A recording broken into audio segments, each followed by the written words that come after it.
Hello বন্ধুরা, সবাইকে নমস্কার। আর ডি ব্লগে সবাইকে স্বাগত। ছোট্ট একটা ব্লগ ভিডিও। দেখো, চান করে পুজো দিতে চলে আসছি, এরপরে যাবো রান্না করতে, সেটা তোমাদের সাথে অল্প অল্প শেয়ার করবো। এই দেখো, চলে আসছি কিচেনে। এই যে কী কী রান্না হবে দেখো, কারকল ভাজি, সাথে ধুন্দুল ভাজি হবে। আর এই মটন বানাবো। মটন ধুয়ে হলুদ লবণ মাখিয়ে রেখেছি। তার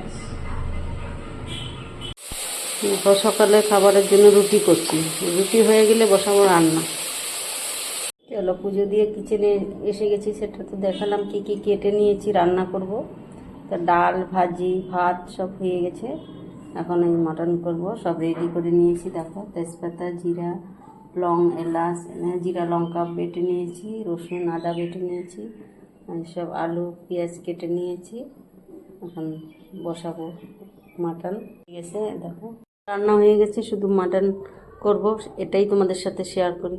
কড়া গরম হয়ে গেছে, দিয়ে দিব তেল।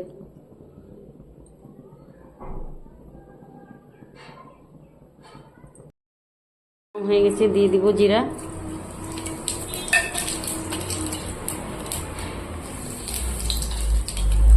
এখন দিয়ে দিব তেজপাতা, এবং এলাচ, দিব পেঁয়াজ, স্বাদ অনুযায়ী লবণ, আর দিয়ে দিব হলুদ গুঁড়ো।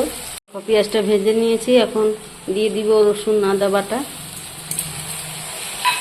কে কীভাবে রান্না করে জানি না, কিন্তু আমি এইভাবে রান্না করি মাটন। সবাই তো একই রকম রান্না করে না, সবার রেসিপি আলাদা আলাদা।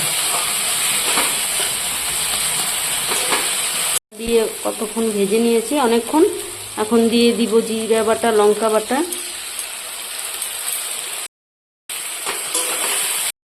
দিয়ে অনেক কষানো হয়ে, দেখো ভালো করে কষিয়ে নিচ্ছি।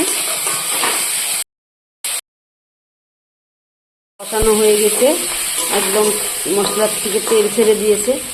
এখন দিয়ে দিব মাংস।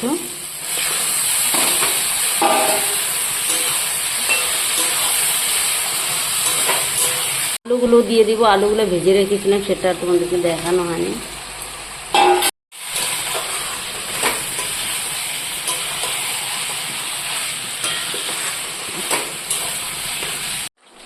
দেখো, অল্প ঢেকে দিয়েছিলাম, এখন কি সুন্দর হয়েছে।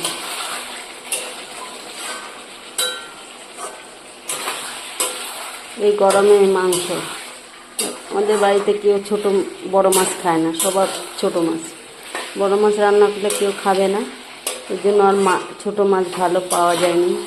তার জন্য আজকে মাংস করছি। এই গরমে মাংস, পাতলা পাতলা মাংসের ঝোল করবো গরমের জন্য। মাটনের ঝোল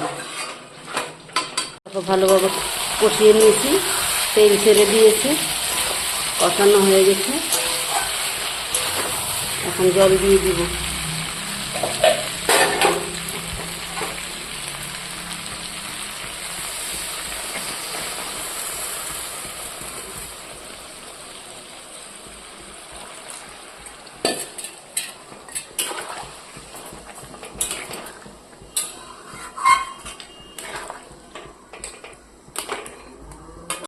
আমার মাটনটা রান্না হয়ে গেছে।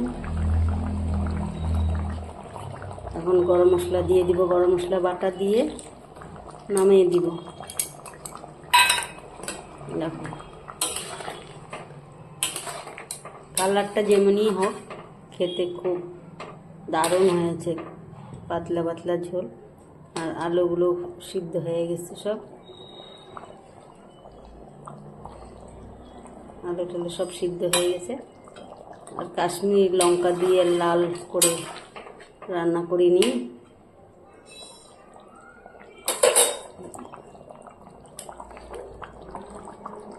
দেখো কি সুন্দর কালার এসেছে, খেতেও হেভি হয়েছে।